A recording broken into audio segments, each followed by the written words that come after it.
All right, let's talk about something financial pros do every single day. Figuring out how you get from a company's massive overall value all the way down to the price of just one single share of its stock. It's a journey, so let's get into it. You see that stock price flashing on your screen, right? It goes up, it goes down, but have you ever stopped to think about what's behind that number? How do analysts actually arrive at it? It's not just a guess, I'll tell you that. It's a very specific process designed to find out what a company's really worth. And we're going to walk through that process together. Here's the game plan. We'll start with the company's core business, then we'll tack on some valuable assets you might not think about, subtract everything the company owes to others, and boom, we'll land right on the value for a single share. And this right here, this is going to be our map for the whole journey. It lays out the entire path from the very top to the very bottom. We're just going to follow it step by step to see how all these pieces fit together. Okay, so first things first, we have to start at the foundation, which is the value of the company's core operations. You know, the engine of the business, what it actually does every day to make money. So, we begin with something called enterprise value. Think of that as the price tag for the whole shebang, the entire company, its operations, everything. But, and this is the key, that's not what we're after. Our end goal is equity value, the slice of that big pie that actually belongs to the shareholders. The whole point of this explainer is to show you how we get from one to the other. Okay, now for the next layer. Because, you know, a company is almost always more than just its main business. There's often a ton of hidden value tucked away in assets that aren't part of the day-to-day grind. If we look back at our map, you'll see this is the very first thing we do after figuring out the core value. We take that number and we add these non-operating assets. So what in the world are those? Well, it could be a whole bunch of things. We're talking about extra cash just sitting there, not being used, or maybe big investments the company has in other companies. It could even be a chunk of unused land or the value from old business losses that can lower future tax bills. All of that has real value. I love this analogy.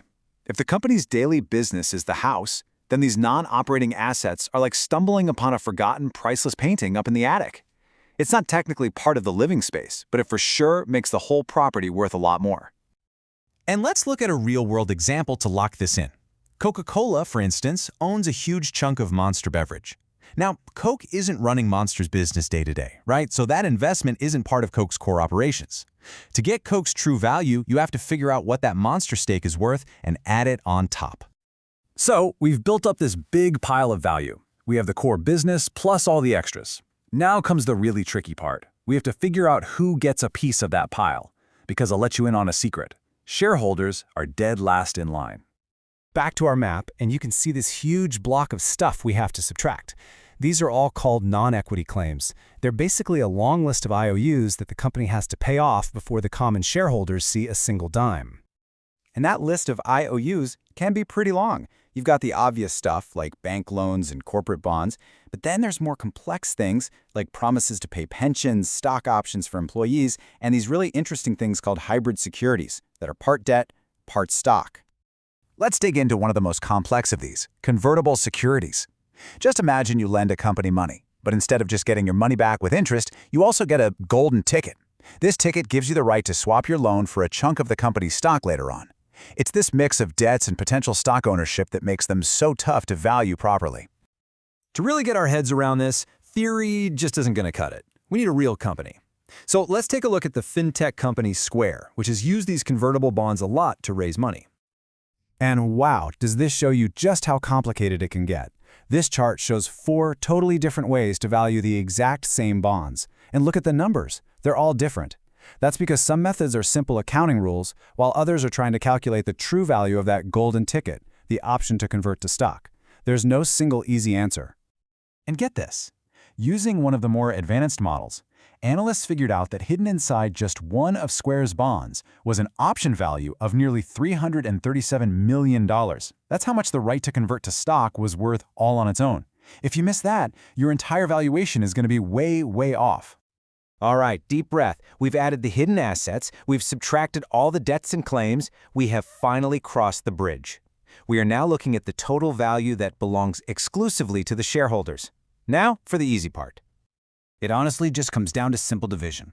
You take that total equity value we just worked so hard to get, you find out how many shares the company has out there, and you divide one by the other. That gives you your estimate for the intrinsic value of a single share. But wait, one last little twist. Which share count do you use? Undiluted is the number of shares that exist right now. Diluted includes all the potential new shares that could be created from things like stock options or those convertible bonds we talked about. The absolute key here is to be consistent. If you already subtracted the value of the convertible bond as a debt, you can't also count it as potential new shares. The whole story has to make sense. And that brings us to the end of the math. Like this quote says, once you have that intrinsic value per share number, you're done with the mechanics. You've built the bridge, you've crossed it, and you've got your number. But that number, well, it's just the beginning. Which leaves us with this final thought to chew on. We figured out the how, the step-by-step mechanics of getting to a number. But the real art of valuation, the real insight, comes from understanding the why. Why is the value what it is? And more importantly, what story is that number trying to tell us about where this company is headed? That's the real question.